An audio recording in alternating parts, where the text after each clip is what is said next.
UP के जो हथरस में जो घटना हुआ है वो बहुत ही बड़ा प्रोपगेंडा के तहत हुआ है। किसान बिल को किस तरह से डाइवर्ट करना है, मोड़ना है। जिस तरह से इन्होंने देश की ऐसी की तैसी कर रहा है, लॉकडाउन के दौरान मजदूर, किसान, स्टूडेंट को इन्होंने जो तड़पाया है, आप लोगों ने तो भली भांति जानते हैं।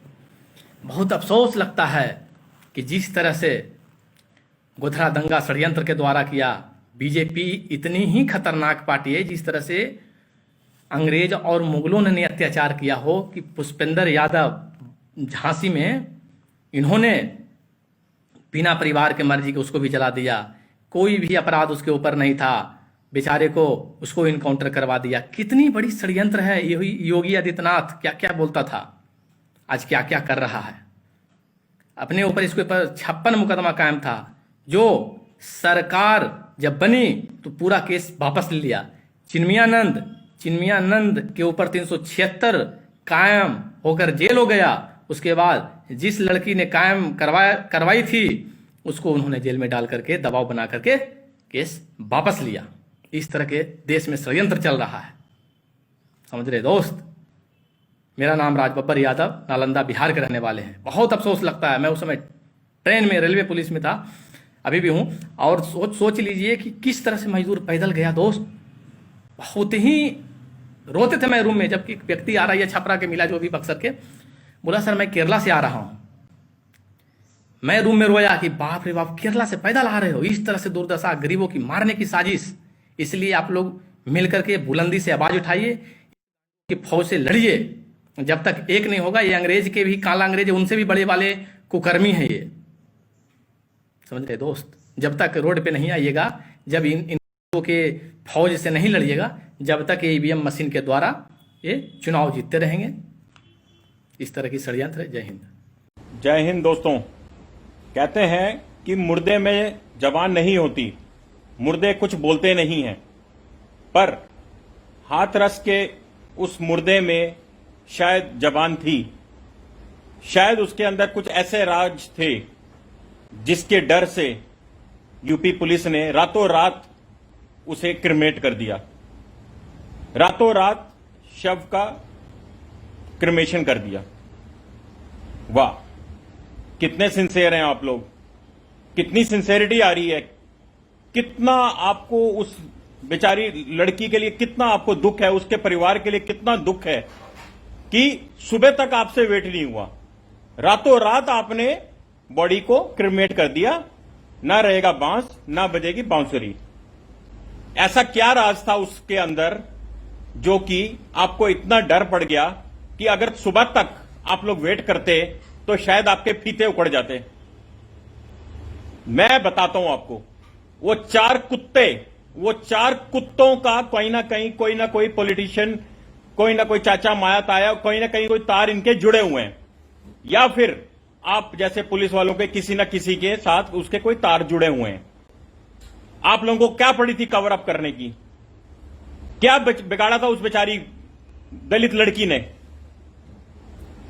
गरीबी थी, यही उसका कसूर था।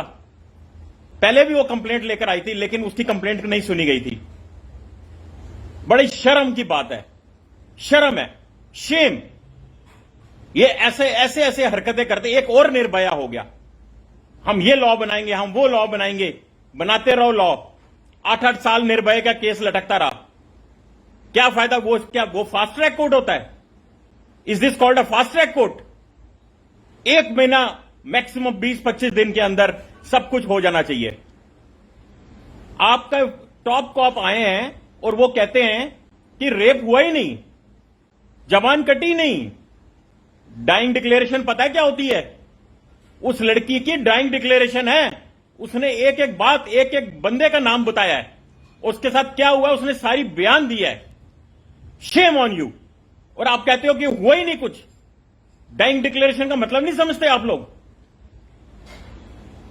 और एक बात, आप सबसे अपील है मेरी, सभी मीडिया से, सभी सोशल ऑर्गेनाइजेशन से, कि आप बात बात पे दलित वर्ड यूज करते हैं। वो दलित लड़की, वो दलित ये, वो दलित, आप लोग उसको क्यों ऐसा? वो तो बेचारी चली गई, क्यों उसके परिवार को आप थोड़ा और नीचा दिखाने की कोशिश करते हैं? क्या वो इंडिया की लड़की नहीं थी? कोई वो यहां की पड़ी बड़ी नहीं थी? उसके अंदर इंडियन खून नहीं था? अब ये बात क्यों नहीं बोलते कि ये हमारी लड़की, हमारे देश की लड़की, उसके ऊपर अत्याचार हुआ है? Why you use the word bar bar Dalit Dalit Dalit Dalit? Please stop it and stop naming the girl. ऐसा करना कोई अच्छी बात नहीं है।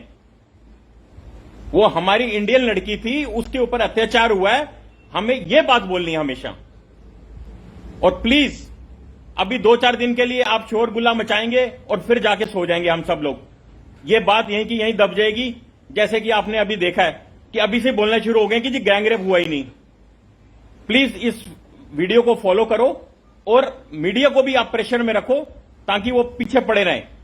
ये केस को हमने लास्ट अंजाम तक लेके जाना है। वो बेटी सिर्फ किसी दलित की या किसी उसकी नहीं थी, वो हम सब की है, हमारे भी रिलेशन है उसके साथ। जो भी इंडियन है, हम सबका रिलेशन एक दूसरे के साथ है। Thank you. आज मैं एक बड़ा ही संवेदनशील मामला जो हाथरस में एक बच्ची के साथ हुआ है, शायद वो एक पत्थर दिल को भी पिघला दे। समाज में हम लोग रोज़ जो घटनाएं हो रही हैं उससे कहीं ना कहीं हम लोगों के दिल पत्थर हो गए हैं, जो हम एक दूसरे के दुख दर्द में बहुत कम आजकल अपने विचार व्यक्त करते हैं। पर ये एक ऐसा दुख है जो कहीं ना कहीं मैं बहुत दिन से चाहता नहीं था कि कुछ बातें कहूँ जो दिल में रहती हैं। पर ये एक ऐसी घटना है कि इसने मुझे कहा कि कम से कम उस बच्ची और उसके घर वालों के साथ उन्नाव वाला ना हो। तो सभी को पता है हाथरस में क्या हुआ, दरिंदों ने कैसे उसको घसीटा, कितनी गंदी वो विचारधारा होगी, कैसे उसके गले को, कैसे उसके मतलब मैं बयान नहीं कर सकता।